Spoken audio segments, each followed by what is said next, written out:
Hello friends and students, मैं हूं सौरभ राठौड़ और आप देख रहे हैं मेरा YouTube channel Saurabh Rathore. Channel को सब्सक्राइब करें, वीडियो पसंद आए तो लाइक शेयर और कमेंट ज़रूर करें। तो चलिए स्टार्ट करते हैं हमारा chapter number 9 force and laws of motion lecture part 2 से। ठीक है, फर्स्ट लेक्चर में हमने Newton's first law of motion तक पढ़ा था। आज हम स्टार्ट करते हैं Newton's second law of motion. Newton's second law of motion. ठीक है, फर्स्ट लॉ में हमने क्या पढ़ा था कि जब तक किसी भी बॉडी पे external force, external unbalanced force apply नहीं होता है तब तक उसमें वेलोसिटी में कोई चेंज नहीं आएगा या एक्सेलरेशन प्रोड्यूस नहीं होगा। सेकेंड लॉ में हम पढ़ेंगे कि जो एक्सेलरेशन, जो वेलोसिटी में चेंज या एक्सेलरेशन प्रोड्यूस होता है वो फोर्स पे कैसे डिपेंडेंट है। ठीक है, मास पे कैसे डिपेंडेंट है। तो फोर्स, मास और एक्सेलरेशन का रिलेशन हम देखेंगे। ठीक है, और अल्टीमेटली वो मोमेंटम पे भी डिपेंड करता है। अब ये एक मोमेंटम एक नई फिजिकल क्वांटिटी है, तो पहले हम समझ लेते हैं कि मोमेंटम क्या है। ठीक है, तो ये सेकेंड लॉ इजीली हमें समझ में आएगा। Momentum, it is represented by alphabet P. Momentum एक फिजिकल क्वांटिटी है, ठीक है, which is the product of mass and velocity produce in a body. Okay, so momentum P is the product of mass and velocity. So P is equals to mv. Okay, so momentum produced in a body is the product of mass of that body and the velocity produced in that body. So product of mass and velocity is momentum. Okay, अभी देखो आप, अगर momentum की मुझे unit निकालनी है तो momentum कौन सी दो फिजिकल क्वांटिटी का प्रोडक्ट है, मास एंड वेलोसिटी का। तो मास की यूनिट है ना, that is the kg, it is the SI unit of mass, और वेलोसिटी की यूनिट मीटर पर सेकेंड, दोनों को मल्टीप्लाई कर देंगे। सो अल्टीमेटली यूनिट क्या होगी, kg मीटर पर second. Okay, so this is the unit of momentum. Okay, अब ये मोमेंटम आपको समझ में आ गया। तो अब सेकेंड लॉ हम स्टार्ट करते हैं, Newton's second law of motion. तो इस लॉ को समझने के लिए पहले मैं स्टेटमेंट लिख देता हूं और उस स्टेटमेंट के बेसिस पे मैं फिर आपको एक्सप्लेनेशन करता हूं। So what is the statement for the second law? The rate of change in momentum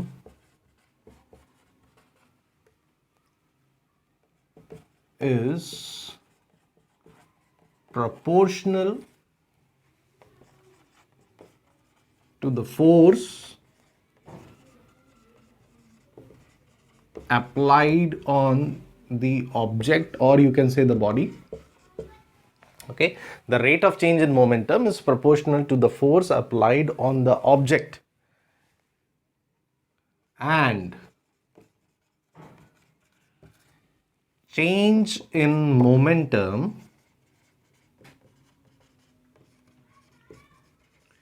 takes place in the direction of force. ठीक है, सो अब इसको समझते हैं स्टेटमेंट को कि है क्या भाई। द रेट ऑफ, रेट किसकी, चेंज इन मोमेंटम की, is proportional to the force applied on the object. मान लो ये ऑब्जेक्ट है और इस पे फोर्स अप्लाई हो रहा है, तो ये जो फोर्स F है ये किसके प्रोपोर्शनल होगा, change in momentum, rate of change in momentum. इस ऑब्जेक्ट की मोमेंटम में कितना चेंज आया है, अगर उसकी रेट निकालें तो इस पे अप्लाइड फोर्स उसके प्रोपोर्शनल होता है। And change in momentum takes place in the direction of force, जिस डायरेक्शन में फोर्स लगाया गया है उसी डायरेक्शन में ये चेंज होता है मोमेंटम में।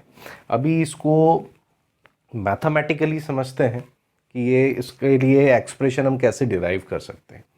देखो, सबसे पहले एक सिचुएशन कंसिडर कर लेते हैं कि मान लेते हैं कि एक ये ऑब्जेक्ट है, लेट्स से इसका मास है m, ठीक है। इनिशियली इसकी कुछ वेलोसिटी है, लेट्स से इसकी इनिशियल वेलोसिटी है u, है ना। अब इस पे एक F फोर्स हमने अप्लाई किया तो इसकी इनिशियल वेलोसिटी चेंज हो जाएगी, ठीक है।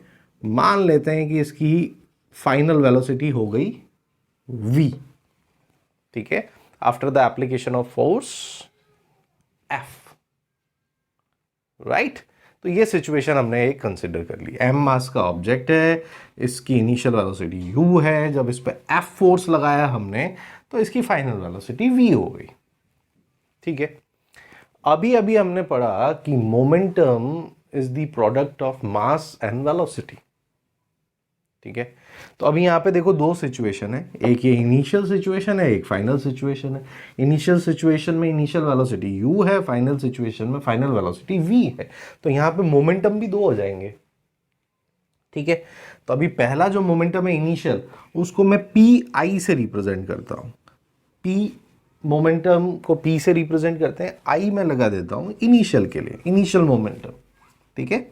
Mass into velocity, momentum is the product of mass into velocity, so here mass is m and velocity is u, so initial momentum is mu.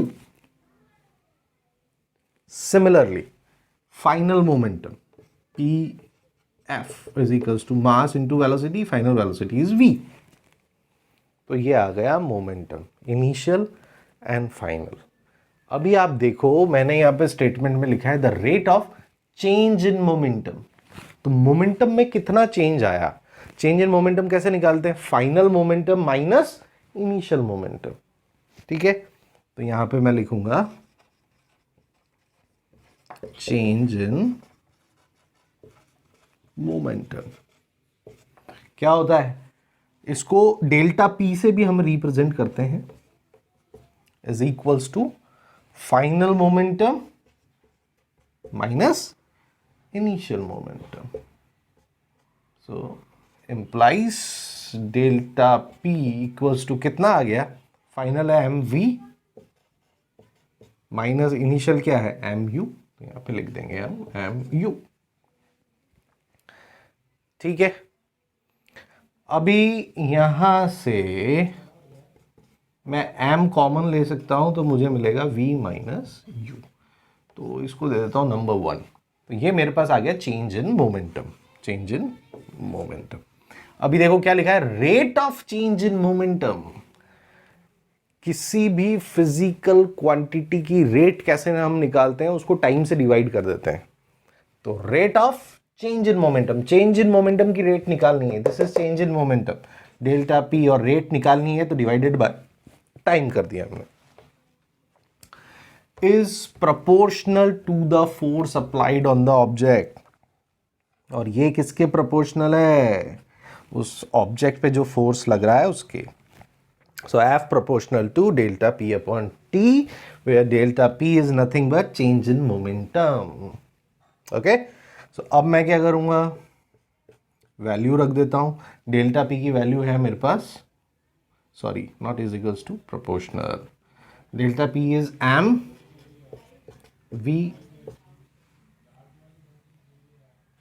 We minus U upon T, okay.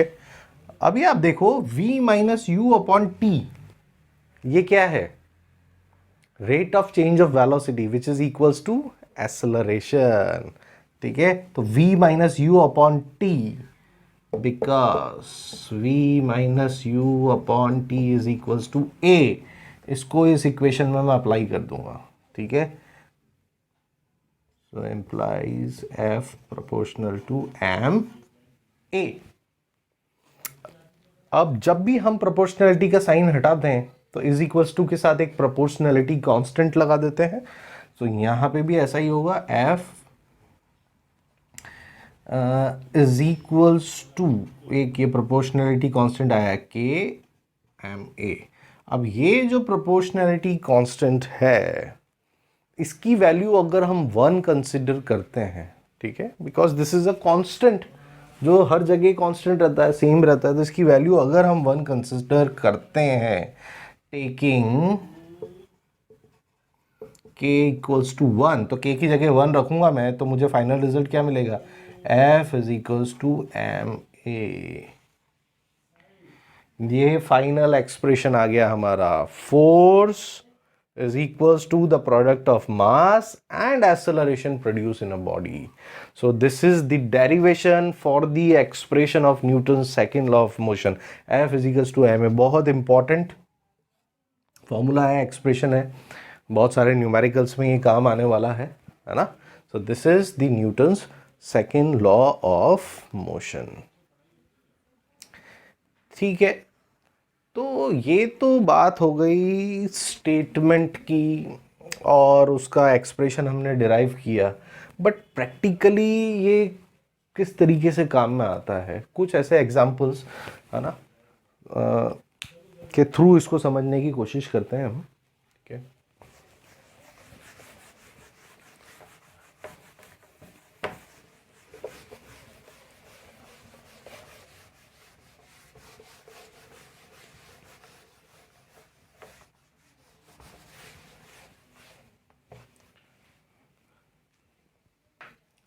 चलिए तो इसको cricket के example से समझने की कोशिश करते हैं। क्रिकेट हम सबको पसंद है ना। क्रिकेट में आपने देखा होगा कि कभी भी बहुत हाई कैच जब किसी प्लेयर के पास आता है ना, तो प्लेयर उस बॉल को कैच करने के लिए हाथ को पीछे लेके जाता है ना, इट्स लाइक दिस। ऐसा वो क्यों कर रहा है, हाथ को ऐसा आगे क्यों नहीं लेके गया, है ना। ऐसा करने पे कैच छूटने के चांसेस होते हैं, और ऐसा करने पे उसको क्या एडवांटेज मिल रहा है, ऐसा कर क्यों रहा है वो प्लेयर, हाथ को पीछे क्यों लेके जा रहा है।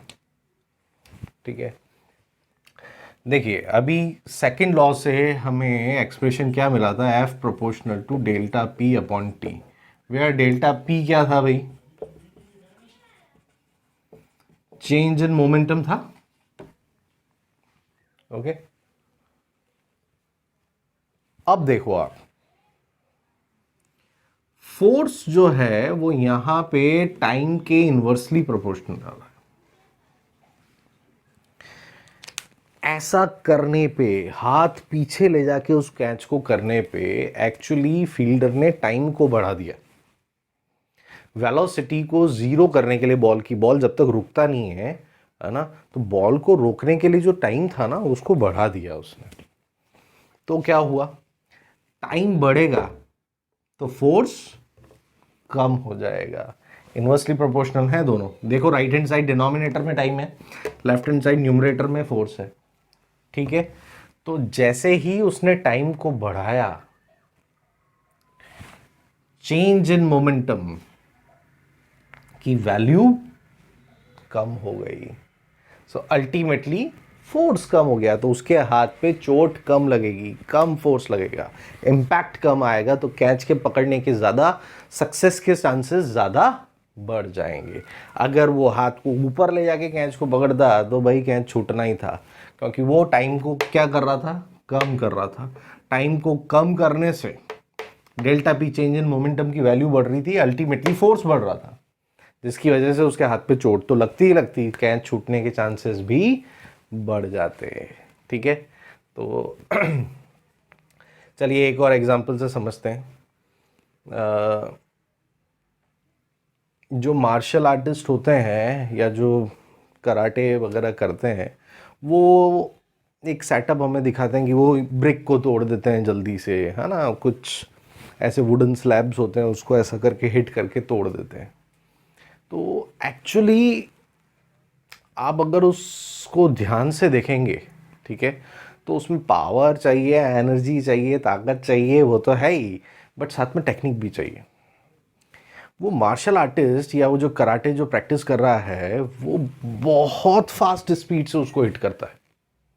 इट मीन्स टाइम को वो रिड्यूस कर रहा है ना, जितना क्विकली वो हिट करेगा उतना ही टाइम रिड्यूस हो जाएगा।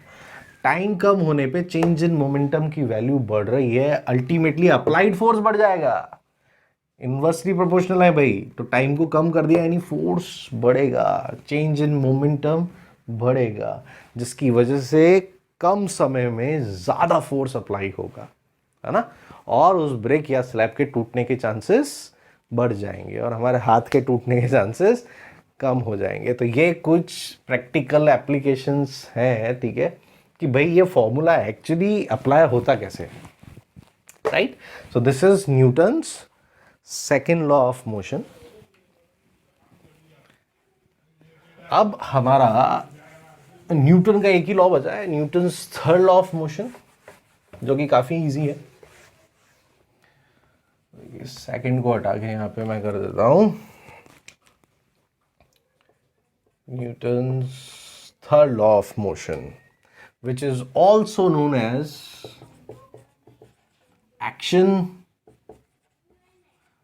reaction law, ठीक है, एक्शन रिएक्शन लॉ भी बोलते हैं इसको। अब ये लॉ है क्या? After every action there is equal and opposite reaction. तो पहले स्टेटमेंट लिखता हूं, फिर समझते हैं इसको। After every action there is equal and opposite reaction, ठीक है। तो देखो यहां पे दो अंडरलाइन कर रहा हूं मैं, इक्वल एंड अपोजिट रिएक्शन, यानी हर एक्शन के बाद एक रिएक्शन होता है और वो रिएक्शन कैसा होता है? इक्वल होता है। इक्वल का मतलब एक्शन के लिए जितना मैग्नीट्यूड दिया गया है उतना ही मैग्नीट्यूड हमें रिएक्शन के लिए भी मिलता है। एंड अपोजिट, अपोजिट का मतलब अपोजिट डायरेक्शन में मिलता है। कैसे?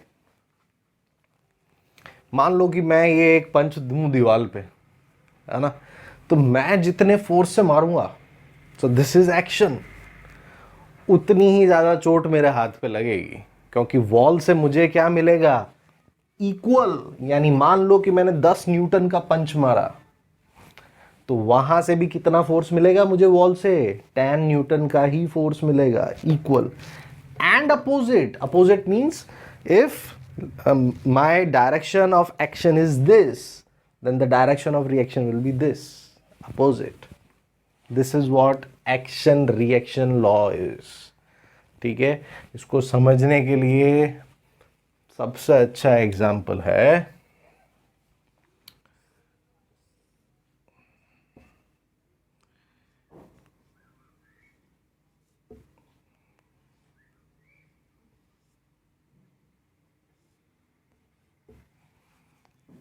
ठीक है, ये लग रहा है थोड़ा बहुत गन जैसा।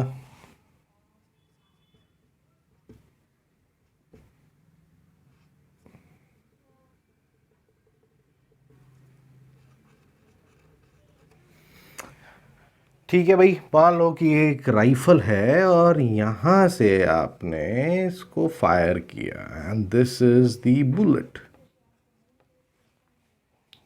सो firing of bullet, this is action, और ये बुलेट किस डायरेक्शन में जा रही है? इधर जा रही है।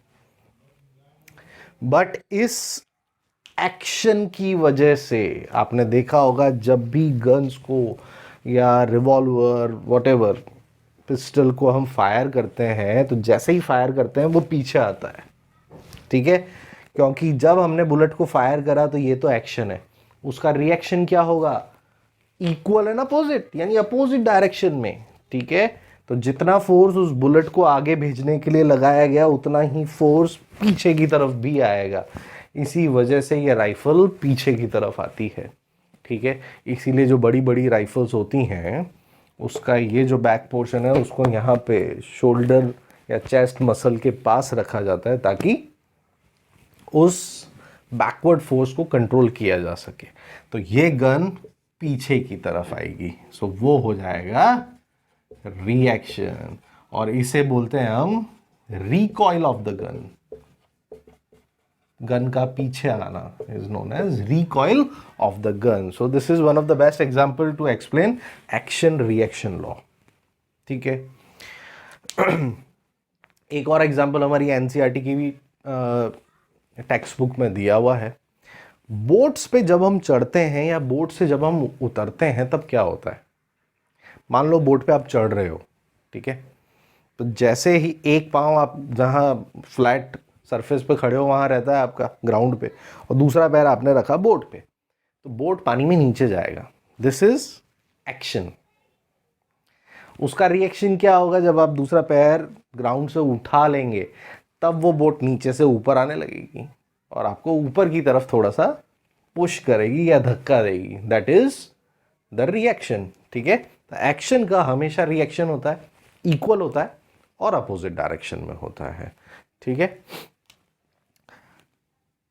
इसमें एक जो सबसे इंपॉर्टेंट बात है, लॉ तो बहुत इजी है बट एक बहुत इंपॉर्टेंट पॉइंट है कि थर्ड लॉ में हमेशा एक्शन रिएक्शन के लिए दो ऑब्जेक्ट्स होते हैं, हमेशा दो ऑब्जेक्ट्स होते हैं, और इन दोनों ऑब्जेक्ट्स के बीच में ही एक्शन रिएक्शन होता है।